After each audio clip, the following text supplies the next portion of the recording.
Joining us in studio is our trusted climate change advisor, and speaking on their behalf is Yoka Arditi Rocha. Welcome to the show. Thank you again for having me. Absolutely. So now talk to us about how can we solve the issue of climate change? So I'd like to start by saying there's nothing natural about these disasters that we're seeing. They are not, they are actually unnatural disasters made by man-made.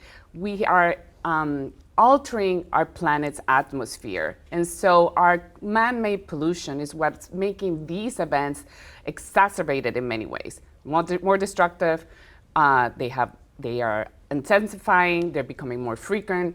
And so I just wanted to make sure that our audience understand that these are unnatural disasters. And then the other thing is that no miracles are needed to solve this issue. We have the solutions to solve the climate crisis. We need to move into a clean energy transition. And we need to move away from a fossil fuel-based economy, which has throughout this last century polluted our atmosphere, making our planet warmer.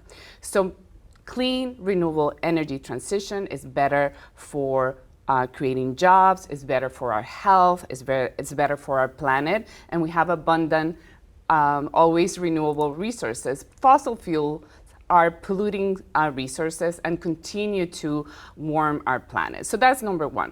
Number two, we need the policies that can scale with speed to be able to contrast the kind of pollution and the kind of warming we're seeing. So right now, what we have is not a solutions or technology issue. What we have is an agency gap, meaning we're not acting with the speed and scale that this crisis merits.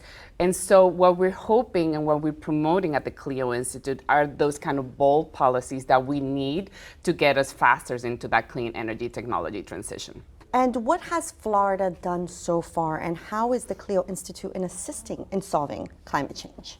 So let's just start by saying that last year, the Biden-Harris administration passed one of the biggest climate legislation in our history. And that has canalized and mobilized a lot of millions of federal dollars into communities right here in South Florida and in our state. Just this past week, the state of Florida authorized $346 million for energy efficiency rebates that will go to Floridians like you and me and alleviate their electric utilities. Because as it gets warmer out there, so does our utility costs on our power bills go higher. And so these kind of incentives will help not only lessen the energy burden many of us are feeling, but also will help the climate as well. And so passing those kind of bold policies in place is pivotal to helping us curb this crisis that we're feeling. Now, obviously, there are many other possible solutions. We need to make sure that we decarbonize our economy, that we make sure that our transportation is electrified. So right now, South Florida is the second biggest market of electric vehicles in the nation. Wow. And one of the fastest in rooftop solar. So we have plenty of abundant clean energy called the sun.